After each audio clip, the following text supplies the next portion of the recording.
자, 이제 우리 다 함께 일어나셔서 하나님 말씀 같이 보겠습니다. 마태복음 26장 36절서부터 46절까지인데요. 제가 요즘에 꼭 끝날 때쯤 이것은 하나님의 말씀입니다 하면 하나님께 감사합니다 이 얘기 하자고 해놓고 계속 잊어버리더라고요. 그렇지만 오늘은 꼭 잊지 않고 우리 끝났을 때 이것은 하나님의 말씀입니다 하면 하나님께 감사드립니다 이렇게 좀 리스폰스 하시는 그 화답을 해주시길 부탁합니다. 저랑 같이 한 절씩 서로 교독해서 읽도록 하겠습니다. 그때에 예수께서 제자들과 함께 겟세마네라고 하는 곳에 가서 그들에게 말씀하셨다. 내가 저기 가서 기도하는 동안에 너희는 여기에 앉아 있어라. 그리고 베드로와 세베대의 두 아들을 데리고 가서 근심하며 괴로워하기 시작하셨다. 그때 예수께서 그들에게 말씀하셨다. 내 마음이 괴로워 죽을 지경이다. 너희는 여기에 머무르며 나와 함께 깨어 있어라.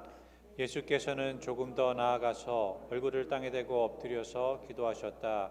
나의 아버지, 하실 수만 있으시면 이 잔을 내게서 지나가게 해 주십시오.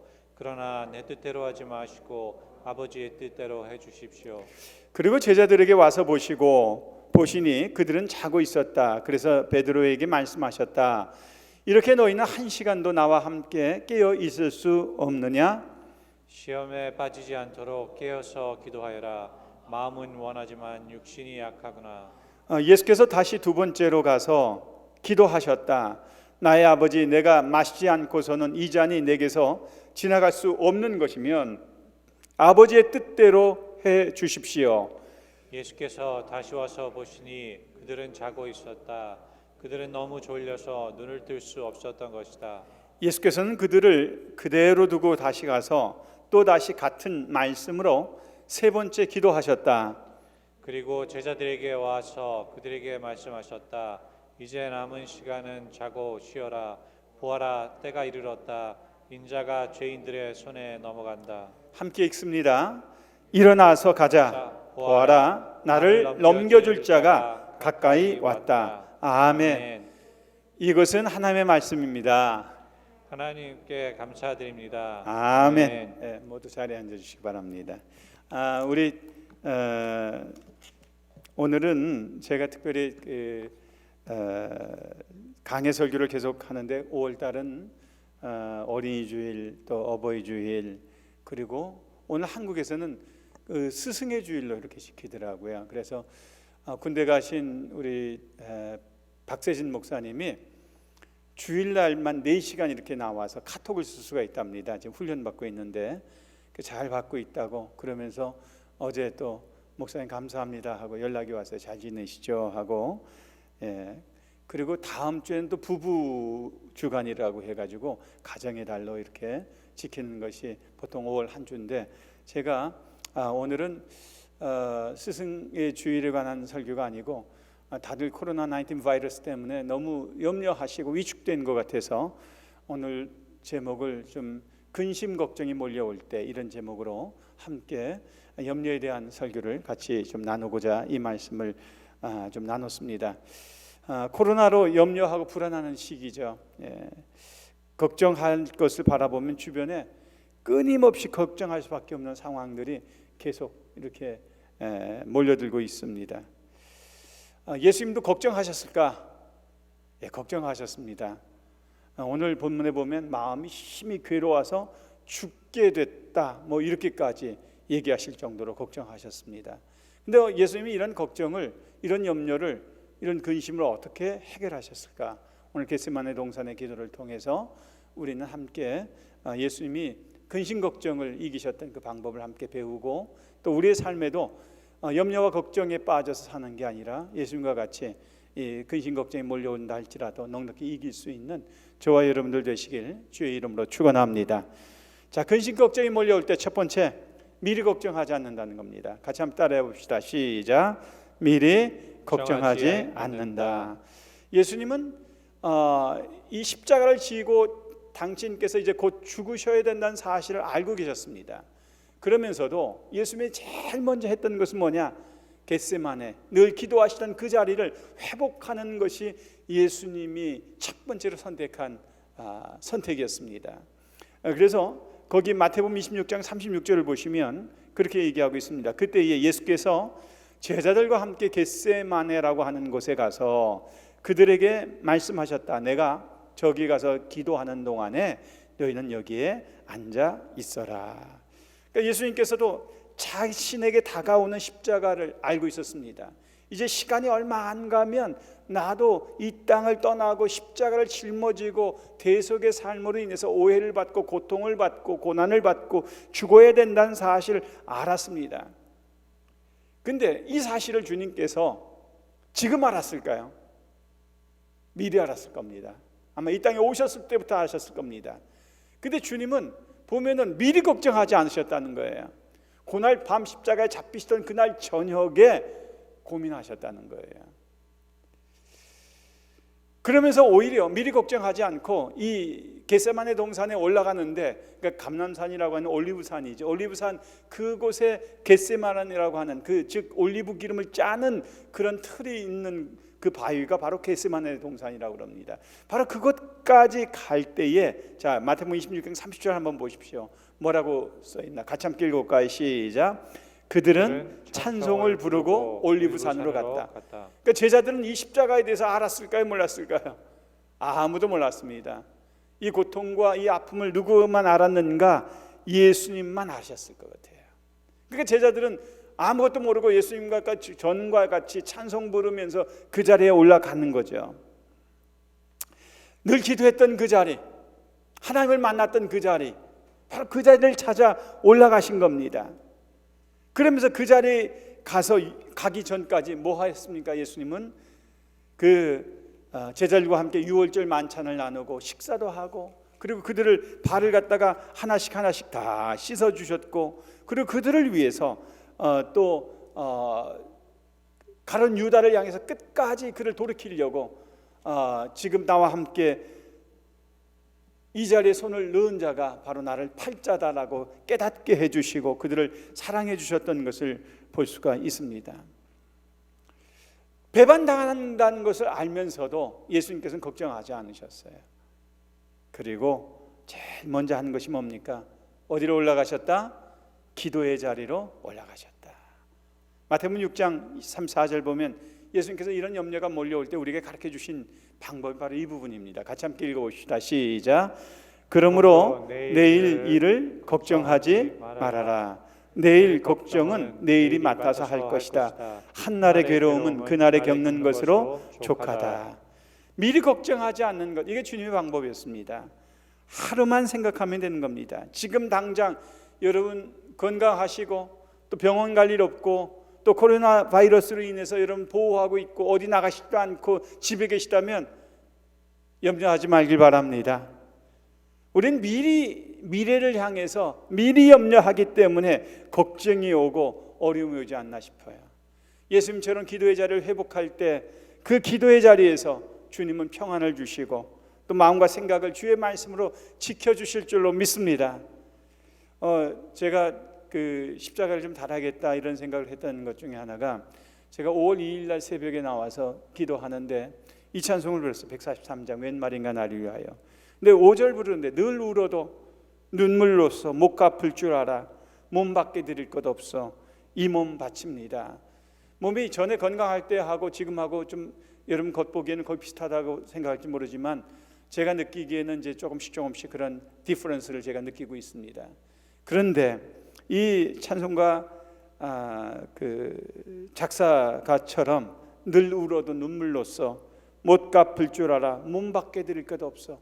병든 이 몸, 또 연약한 이 몸, 부족한 이 몸을 드리겠다고 하는데 그때 그냥 통곡이 나오고 또 하나님께 감사가 이루어지고, 그래서 기도하는데 이렇게 십자가를 하나 보여주셨어요. 그게 저 십자가예요. 똑같이. 그래서 제가 우리 김은국 목사님하고 또 우리 교역자들하고 나눴어요. 주님께서 이런 십자가를 좀 보여주셨는데 이걸 좀 하나 만들었으면 좋겠다. 그랬더니 우리 김은국 목사님이 목사님 제가 한번 만들어 보겠습니다.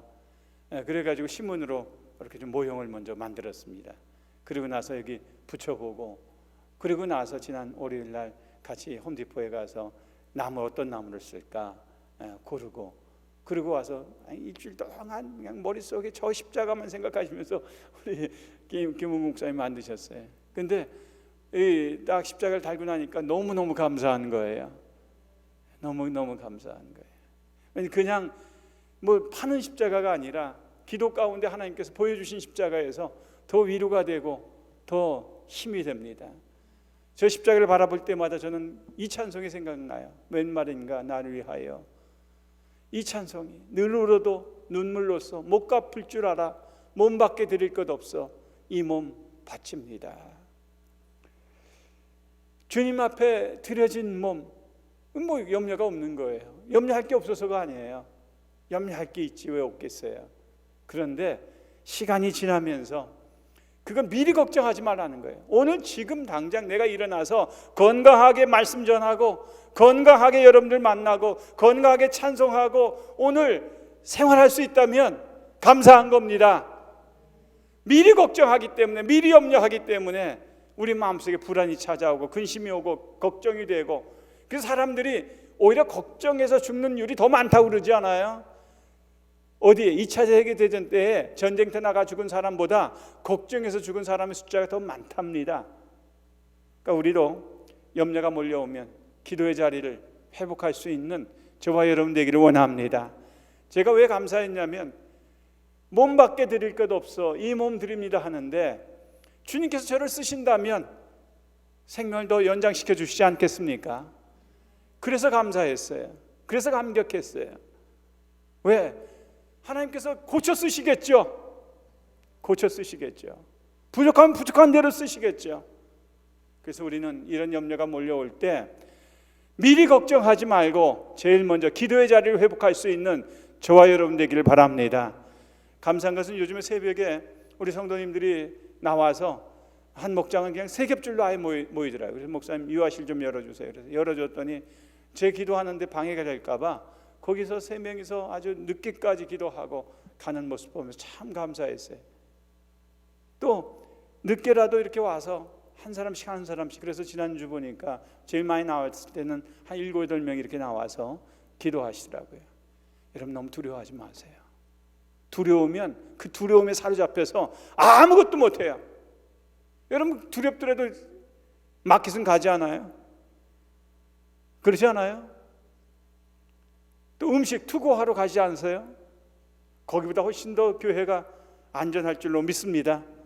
그래서 지금 방역도 저희들이 철저하게 하려고 노력하고요. 이제 다음 주에는 우리 방역하시는 분들이 우리가 자체적으로 방역할 수 있도록 약을 좀 주신다고 그랬어요. 그 컴퍼니에서.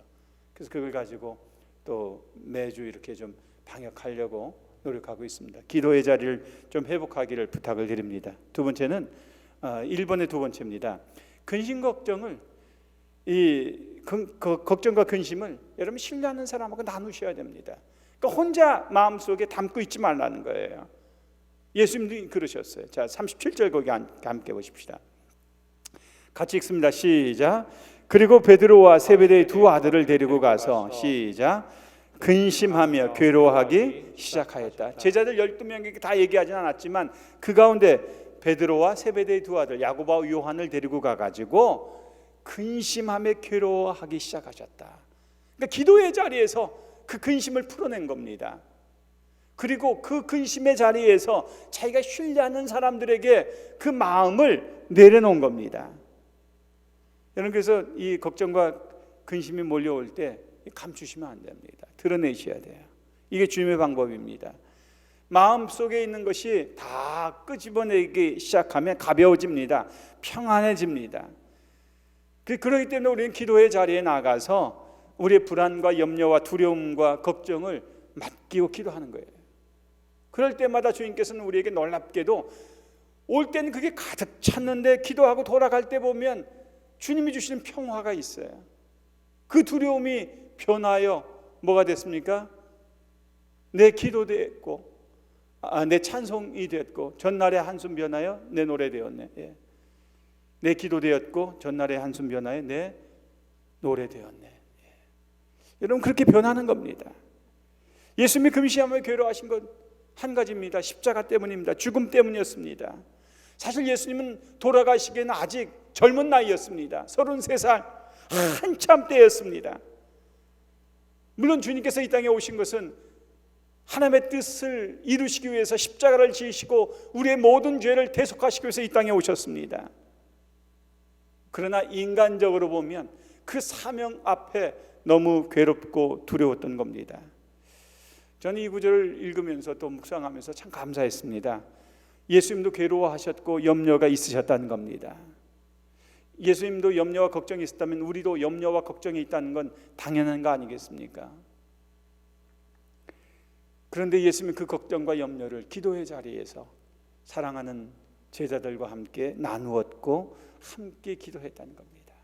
그래서 신뢰할 수 있는 가까운 믿음의 목자님들 또 목원들 같이 나누시고 함께 기도할 때 여러분의 그 근심과 걱정이 변화되어지고 주의 평안으로 함께 할 줄로 믿습니다.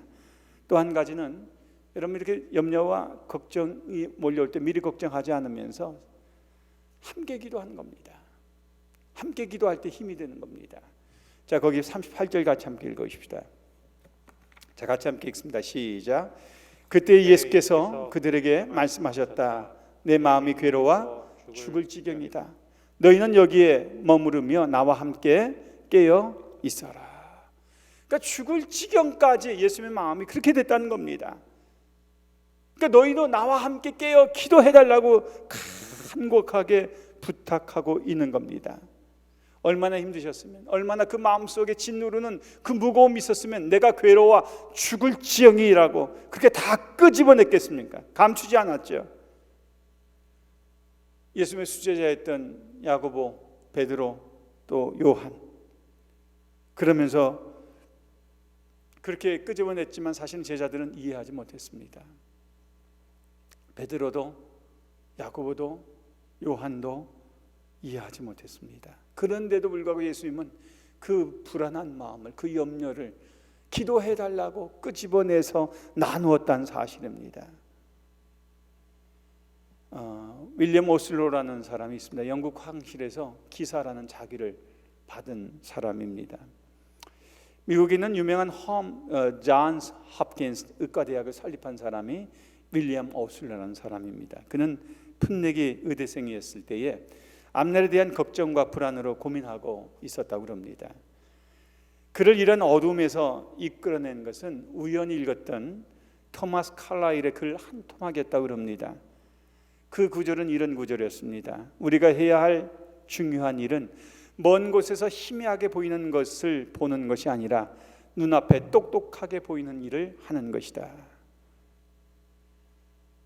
먼 곳에서 나오는 희미한 것을 바라보는 게 아니라 내 눈앞에 있는 지금 당장 내가 해야 할 그 일들을 똑똑하게 바라보고 하는 것이다.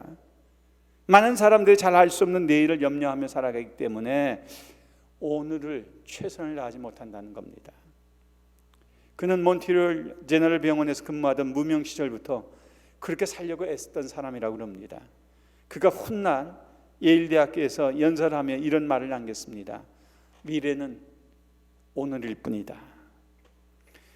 미래 안에 내일이란 없다. 사람이 구원 받을 수 있는 날은 바로 오늘이지 내일이 아니다. 지금이라는 시간을 주님께 계속 드린다면, 주님 안에서 부끄러움이 없는 오늘을 산다면 우리의 미래를 주님께서 책임져 주실 것이다. 여러분, 내일 염려하지 마시고 오늘 우리가 최선을 다해서 살았다면 내일 우리의 삶을 주님께서 책임져 주실 뿐만 아니라 부끄럽지 않은 우리의 삶을 책임져 주실 줄로 믿습니다. 그렇기 때문에 염려하지 마시고, 미리 염려하지 마시고 기도의 자리를 회복하시길 바랍니다. 함께 기도할 수 있는 사람들에게 마음을, 신뢰할 수 있는 사람들에게 마음을, 그 고민을, 그 근심을, 걱정을 나누시길 바랍니다. 그리고 함께 기도함으로 승리할 수 있는 저와 여러분 되시길 주의 이름으로 축원합니다. 두 번째는 기도로 염려를 하나님께 맡기는 겁니다. 염려를 맡긴다는 게 뭘까? 여러분, 염려를 맡긴다는 것은 내 생각을 하나님 앞에 그대로 쏟아놓는 걸 말하는 겁니다. 자, 예수님께서 어떻게 염려를 맡겼을까요? 함께 보실까요? 자, 마태복음 26장 39절입니다. 같이 함께 읽습니다. 예수께서는 조금 더 나아가서 얼굴을 땅에 대고 엎드려서 기도하셨다. 같이 읽습니다. 시작. 나의 아버지, 하실 수만 있으면 이 잔을 내게서 지나가게 해주십시오. 예수님의 소원은 아주 간결했습니다. 이 잔을 내게서 지나가게 해달라는 겁니다. 여기서 이 잔이라는 것은 임박한 죽음, 바로 그걸 가리켰습니다. 이 십자가를 지나가게 해달라는 겁니다. 하나님의 뜻하고 예수님 뜻 소원하고는 서로 달랐죠. 지금 상황 속에서는 여러분 창피할 거 없습니다. 그대로 노출하는 겁니다. 하나님 앞에 솔직하게 간구하는 겁니다. 제가 찬송가 143장 웬만인가 나를 위하여 그 찬송하고 소리질러 기도하면서 제가 기도했던 소원은 딱 원 센텐스였어요. 하나님 살려주세요. 뭐 더 이상 뭐가 더 필요하겠어요? 하나님 살려주세요. 여러분 마음속에 담겨져 있던 그 모든 것들을 하나님 앞에 간결하게 외치는 겁니다. 그때 하나님께서 음성을 들려주세요. 하나님께서 말씀으로 여러분의 마음과 생각을 만져주세요. 고쳐주세요. 요한복음 16장 23절 24절에서는 예수님께서 우리에게 이렇게 말씀하셨습니다. 같이 함께 읽어봅시다. 그날에는 너희가 나에게 아무것도 묻지 않을 것이다. 내가 진정으로 너희에게 말한다. 너희가 아버지께 구하는 것은 무엇이나 아버지께서 내 이름으로 주실 것이다. 24절 시작. 지금까지는 너희가 아무것도 내 이름으로 구하지 않았다. 구하여라, 그러면 받을 것이다. 그래서 너희의 기쁨이 넘치게 될 것이다. 아멘. 구하는 자만 예수님의 기쁨이 넘치게 될 것이라는 겁니다. 그러나 기도하지 않는 자는 기쁨도 없고 평안도 없고 받을 것도 없고 누릴 것도 없다는 겁니다. 오늘 기도의 자리를 회복할 때 저는 저와 여러분 마음속에 하나님이 주시는 기쁨으로 충만케 될 줄로 믿습니다. 제가 이 예배당 들어올 때 어제 우리 십자가를 달면서 보니까 제 마음속에 얼마나 기뻤는지 몰라요. 왜? 기도했던 그 환상이 그 하나님께서 보여주신 그 비전이 그대로 이루어진 거 아닙니까? 기도할 때 보여주셨기 때문에 그게 더 감사한 거예요. 더 기쁨이 있는 거예요. 기도하지 않고 그냥 십자가 달아도 좋았을 텐데 기도하면서 받았던 그 감격과 감동, 주님 오늘 저와 여러분이 기도하기를 원하고 계시는 겁니다. 그래서 염려가 몰려올 때, 나를 무너뜨리려고 할 때 그때가 기도하라는 사인인 줄로 믿으시길 바랍니다. 그때 주님께서 저와 여러분을 기다리고 있는 겁니다. 그때에 기도하는 자들에게는 하나님의 기쁨이 넘쳐나게 될 것이다. 조금 주시는 게 아니에요. 그 기쁨으로 가득 채워주실 거라는 거예요. 그런 기쁨이 저와 여러분 안에 있기를 원합니다. 근데 여기서 보니까 예수님의 기도의 비밀은 이걸 넘어가야 됩니다. 살려주세요. 이걸 넘어가야 돼요. 그 다음 뭐였을까요? 내 뜻대로 하지 마옵시고 아버지의 뜻대로 해 주십시오. 같이 함께 읽습니다. 마태복음 26장 39절 시작. 그러나 내 뜻대로 하지 마시고 아버지의 뜻대로 해 주십시오. 기도의 방법은 처음에는 내 뜻을 구하는 겁니다. 그러나 마지막은 이 구절이 첨가되어야 됩니다. 아버지여 내 뜻대로 하지 마옵시고 아버지의 뜻대로 이루어 주옵소서. 기도할 때 결과가 내 뜻이 되면 두려움이 더 커집니다. 염려가 더 몰려옵니다. 불안해집니다. 그래서 내 생각을 주님 앞에 맡길 때 하나님의 뜻의 결과에 맡기고 나면 그때부터 평안이 와요. 왜 그런지 아세요? 하나님의 뜻은 내가 생각하는 계획이나 뜻보다 더 좋은 계획을 갖고 계시기 때문입니다. 그래서 빌립보서 4장 6절을 보면 사도 바울도 이 비밀을 깨닫고 우리에게 기도에 관해서 이렇게 가르쳐 주셨어요. 같이 함께 읽습니다. 자, 시작. 아무것도 염려하지 말고 모든 일을 오직 기도와 간구로 하고 여러분이 바라는 것을 감사하는 마음으로 하나님께 아뢰십시오. 염려하지 말고 기도하라는 겁니다.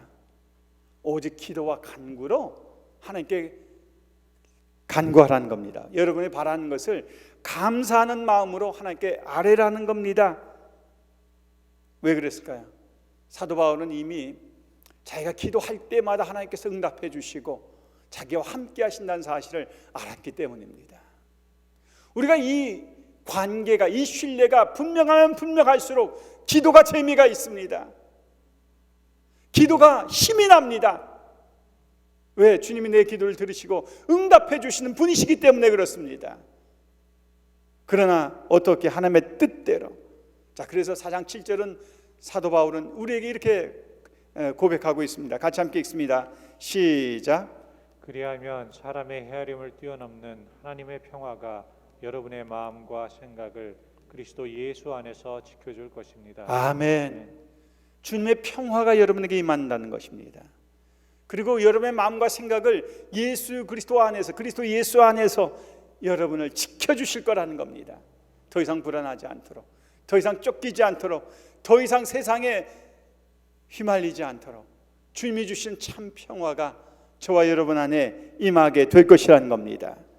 그래서 여러분 마음속에 진정한 안식과 평화를 누리기를 원하신다면 기도의 자리를 회복하셔야 됩니다. 그것이 하늘의 은혜의 통로를 열어놓는 유일한 길이기 때문에 그렇습니다. 자신의 생각에서 벗어나지 못할 때, 자신의 생각에서 벗어나지 못하면 그때 불안과 염려가 점점 커져서 여러분 괴로워지고 잠을 못 주무시는 겁니다. 그럴 때 주님 기다리시는 자리로 속히 나오시기 바랍니다. 그 기도가 여러분을 변화시키고 여러분의 생각을 맡겨주실 때 하나님께서 바꿔주시고 여러분을 새롭게 빚어 주실 겁니다. 생각이 새로우면 여러분의 삶이 새로워지는 겁니다. 여러분 마음이 새로워지면 아무것도 아닌 것 같이 되는 겁니다. 예수님 그렇게 기도하시고 나서 뭐 하셨을까요? 이제 결과를 맡기는 겁니다. 누구에게? 하나님의 뜻에 완전히 맡겼습니다. 그래서 결과를 맡긴다는 것은 내 생각, 내 걱정, 내 염려를 다 내려놓는 걸 말합니다. 내가 욕심이 들어가면 그때부터 걱정이 돼요. 염려가 돼요. 그래서 주님의 뜻 앞에 다 맡길 때 무슨 말씀을 하시든지 지금 내가 그대로 순종하겠습니다. 이럴 때에 우리 안에 평화가 오는 겁니다. 자, 예수님 어떻게 하셨습니까? 거기 45절 같이 함께 읽습니다. 시작. 그리고 제자들에게 와서 그들에게 말씀하셨다. 이제 남은 시간은 자고 쉬어라. 보아라, 때가 이르렀다. 인자가 죄인들의 손에 넘어간다. 예수님은 그 기도를 통해서 뭘 깨달았을까요? 하나님의 때를 깨달은 겁니다. 지금이 결국 십자가를 피할 수 없는 때라는 것을 알게 되신 겁니다. 그리고 담대하게 죄인의 손에 예수님께서 넘어가실 것을 알면서도 그걸 피하지 않고 그걸 감당할 수 있는 담대한 마음으로, 직면할 수 있는 마음으로 바꾸어 주신 겁니다. 생각을 바꿔 주신 거죠. 마태복음 26장 46절은 그렇게 얘기합니다. 일어나서 가자. 보아라, 나를 넘겨줄 자가 가까이 왔다. 기도하고 났더니 그걸 감당할 수 있도록 주님께서 힘과 능력을 주신 거죠. 저는 이것도 기도의 응답이라고 믿습니다. 강준 목사님 쓰신 책 중에서 기다림은 길을 엽니다 라는 그런 책에서 나오는 글인데요. 이 코리텐 분여사 여러분 잘 아시죠? 아우슈비츠 감옥에 갇혀 있다가 살아나서 그곳에서 살아계신 하나님을 경험하고 간증했던 분이시죠. 이분이 10살이나 11살에 불과할 무렵에 아버지와 함께 암스테르담에서 하렘으로 가는 기차를 타고 가던 중에 일어났던, 그때 주는 나의 피난처라는 책을 읽고 있었다고 그럽니다. 그런 책에서 이렇게 들려줍니다. 나는 어느 글에서 성범죄라는 단어를 발견하고 그거를 갸우뚱했다. 그래서 옆자리에 앉아있는 아버지에게 느닷없이 물었다. 아빠, 성범죄가 뭐예요? 아버지는 질문에 대답하실 때 늘 하시던 것처럼 나를 쳐다보셨다. 그러나 놀랍게도 아무 말씀하지 않으셨다. 마침내 아버지는 자리에서 일어나 선반 위에 있는 여행 가방을 바닥에 내려놓으셨다. 코리, 이거 들고 내리겠니? 아버지가 말씀하셨다. 나는 자리에서 일어나 가방을 들어보았다. 가방은 아버지가 아침에 산 시계와 부품들로 가득했다. 너무 무거워요. 내가 말했다. 아버지는 그렇지, 어린 딸에게 이런 짐을 들라고 시키는 아버지는 아주 이상한 일일 거다. 코리, 지식도 마찬가지란다. 어떤 지식은 아이들에게 너무 무겁단다. 내가 나이가 들고 더 튼튼해지면 그때는 감당할 수 있을 거야. 지금은 그저 아빠가 너를 위해 짐을 들 거라고 믿어야 한단다. 나는 만족했다. 만족했을 뿐만 아니라 너무나도 평안했다. 이 질문과 내가 하는 모든 어려운 질문에는 해답이 있었다. 그러나 지금으로서는 그것들을 아버지가 갖고 계시게 하는데 만족했다. 여러분, 내가 짊어질 수 없는 그 무거운 짐이 몰려올 때는 내 대신 짊어져 주시는 우리 주님이 계시는 것을 믿으시길 바랍니다. 그 찬송가가 참 좋죠. 무거운 짐을 나 홀로 지고 견디다 못해 쓰러질 때 불쌍히 여겨 구원해 주리. 은혜 주님 오직 예수. 아멘. 여러분, 짊어질 수도 없는 짐 여러분이 짊어지려고 하지 마시기 바랍니다. 그건 주님께 맡기고 오늘 내가 할 수 있는 일에 집중한다면 이 모든 염려와 또 이 걱정거리가 다 지나가고 하나님의 뜻대로 이 무거운 짐이 해결되어지는 놀라운 은혜를 경험하게 될 줄로 믿습니다. 그래서 예수님께서는 그 어려운 자리에서 기도의 자리에서 하나님께 기도로 염려를 하나님께 맡겼다는 사실을 기억하시고 오늘 기도하면서 저와 여러분의 모든 염려를 주님 앞에 맡기는 복된 성도가 되기를 주의 이름으로 축원합니다. 세 번째, 어떻게 기도해야 될 것인가? 응답이 올 때까지 기도하셔야 됩니다. 응답이 올 때까지. 그 마태복음 26장 40절 41절에 보면 예수님께서 이렇게 제자들에게 얘기합니다. 그리고 제자들에게 와서 보시니 그들은 자고 있었다. 그래서 베드로에게 말씀하셨다. 이렇게 너희는 한 시간도 나와 함께 깨어 있을 수 없느냐? 41절 시작. 시험에 빠지지 않도록 깨어서 기도하여라. 마음은 원하지만 육신이 약하구나. 예수님께서는 온 힘을 다해서 기도하고 돌아왔을 때 제자들은 자고 있었습니다. 근데 주님은 제자들을 비난하기보다는 제자들의 연약함을 먼저 이해해 주셨죠. 그래서 뭐라고 합니까? 마음은 원하지만 육신이 약하도다. 이런 사실을 아셨기 때문입니다. 여러분, 그래서 우리도 기도하고 난 후에 변화되지 않는다고 상황에 대해서 실망하시면 안 됩니다. 왜냐하면 그러나 우리는 믿음으로 기도하면 반드시 하나님은 우리의 기도를 들어주시고 응답해 주신다는 사실을 믿으셔야 합니다. 하나님이 일하실 때는 상황이 아니라 하나님의 방법으로 가장 좋은 길로 인도해 주시는 분이시기 때문입니다. 홍해바다를 만났을 때 홍해바다에 길이 생길 거라고 믿었던 사람은 단 한 사람도 없었다는 사실을 아십니까? 이분 모세도 없었습니다. 모세도 못 믿었습니다. 우리는 사람의 생각 그 이상을 할 수 없는 자들이기 때문에 그렇습니다.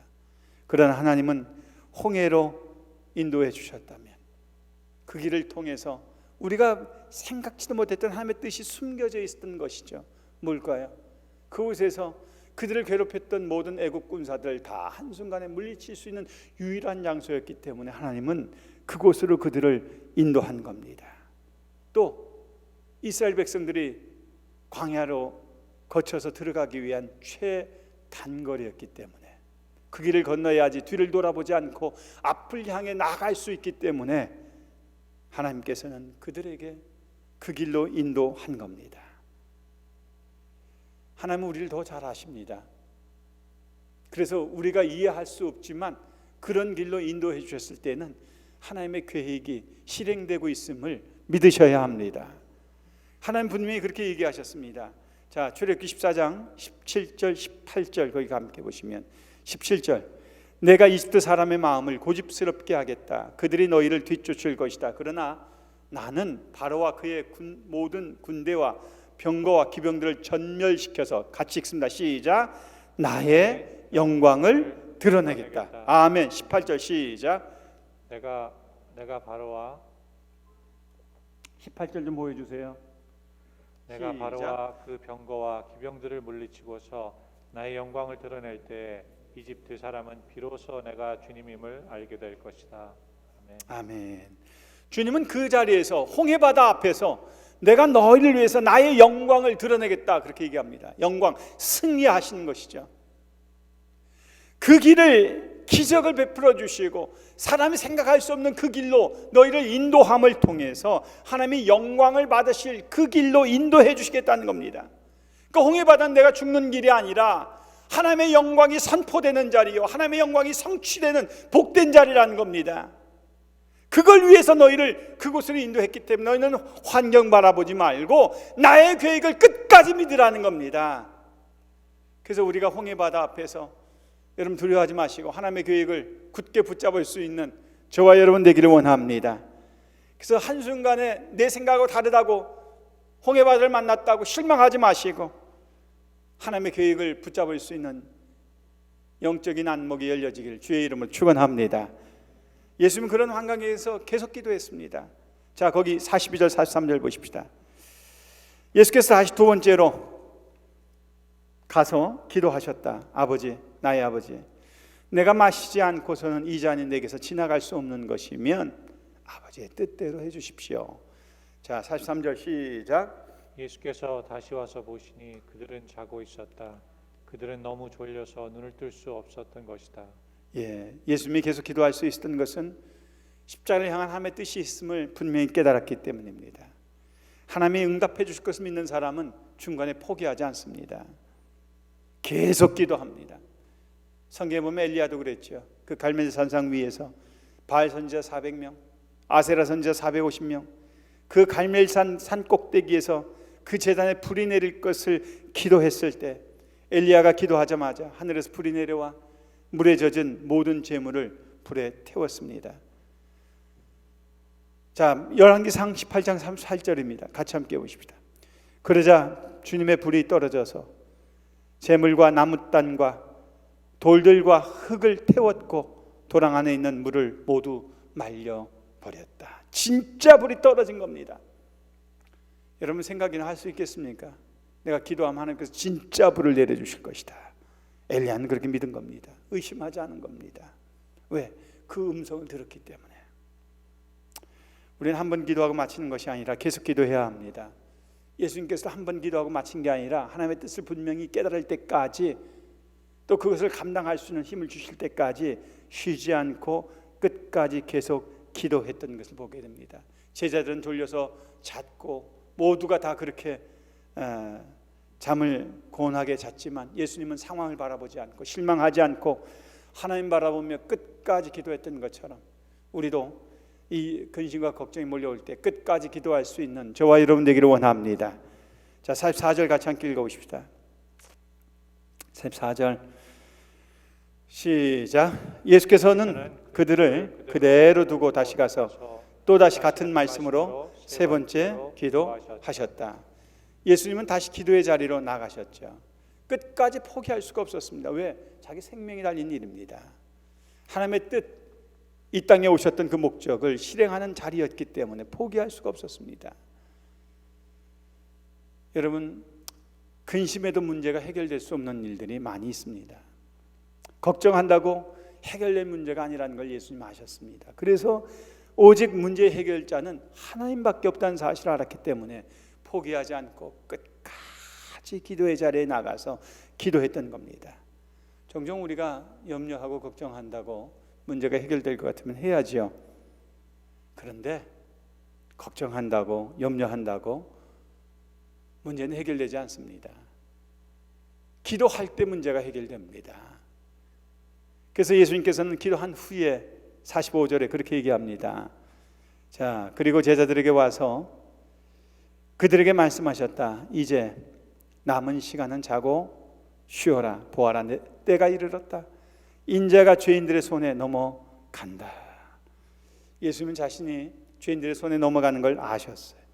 그 때를 깨달았어요. 하나님의 뜻을 깨달을 때까지 괴로움과 고통을 토해내면서 끝까지 기도했어요. 그래서 어떤 사람은 그런 얘기를 하다. 기도는 우물을 파는 것과 같다. 우물은 물이 나올 때까지 파야 되지 않습니까? 기도도 응답 받을 때까지 기도하는 것이다. 기도로 문제를 해결하지 못한다면 우리는 무엇로 문제를 해결할 수가 있겠습니까? 이런 예화가 있습니다. 어떤 비행사가 이런 일을 경험했다고 합니다. 2시간가량 비행을 한 후에 그는 기체에서 나는 이 소음을 들었다고 합니다. 이 소음이 뭔가 했더니 쥐가 무엇을 갉아먹는 소리라는 것을 그가 깨닫게 된 겁니다. 비행기가 착륙한 사이에 쥐가 기체 내로 들어와서 그의 비행을 방해하고 있다는 것을 감지한 겁니다. 쥐의 날카로운 이빨이 정밀한 기체를 얼마나 갉아먹을지 몰라서 그는 몹시 두려운 생각에 잠겼다고 합니다. 처음에는 그는 어찌할 바를 알 수 없었다고 합니다. 떠나온 지점으로 되돌아가는데도 2시간이나 걸리고 앞으로 목적지까지 가는데도 2시간이나 소요되고 그런 위치에서 비행을 하고 있었습니다. 그러다가 이 사람에게 곧바로 떠오른 생각이 쥐는 설치동물이기 때문에 높은 곳에서는 적응 능력이 없다는 사실을 떠올랐습니다. 이 사실을 상기한 비행사는 비상하기 시작했습니다. 1000피트, 또 1000피트, 또 1000피트 이런 상태로 비상해서 2만 피트까지 올라갔다고 합니다. 그러자 쥐가 갉아먹는 소리가 멈췄다고 합니다. 2시간이 조금 지난 후에 그가 다음 착륙지에 안전하게 착륙했을 때 기체의 구멍에 쥐가 죽어 있는 것을 발견했다고 합니다. 여러분 마치 염려는 이 쥐처럼 우리 삶의 중요한 부분을 갉아먹습니다. 그러나 이 염려는 하나님의 영역에서 살 수 없습니다. 지극히 높은 이의 비밀스러운 영역으로 우리가 올라갈 때, 그 거룩한 장소에 올라갈 때 이 쥐와 같이 모든 염려는 사라지고 우리 안에 하나님이 주신 참 평화가 저와 여러분에게 임하게 될 줄로 믿습니다. 코로나19 바이러스로 인해서 우리는 많은 두려움에 빠져 있습니다. 또한 계속되는 경제적 어려움 때문에 미래에 대한 불안에 쌓여 있습니다. 만일 지금도 그런 마음이 자리 잡고 있다면 오직 한 가지, 하나님을 바라보지 못한 까닭입니다. 지금까지 하나님께서 나를 지켜주셨고 또 지금도 나와 함께하고 계시면 지금 이러한 모든 염려와 걱정도 또한 지나가게 해주실 줄로 믿습니다. 한번 따라합시다. 이 또한 지나가리라. 시작. 이 또한 지나가리라. 아멘. 염려하지 마시고 기도의 자리에 나오셔서 하나님을 붙들고 의지하시기 바랍니다. 그때 주님께서 여러분의 생각을 바꾸어 주시고 생각을 깨닫게 해주시고 하나님의 뜻대로 여러분을 변화시켜 주셔서 무엇보다도 그 모든 염려를 감당하게 해주실 줄로 믿습니다. 근심 걱정이 몰려올 때 오늘 세 가지 얘기했습니다. 첫 번째, 미리 걱정하지 않는다. 시작. 미리 걱정하지 않는다. 두 번째, 기도로 염려를 하나님께 맡긴다. 시작. 기도로 염려를 하나님께 맡긴다. 세 번째, 응답이 올 때까지 끝까지 기도한다. 시작. 응답이 올 때까지 끝까지 기도한다. 아멘.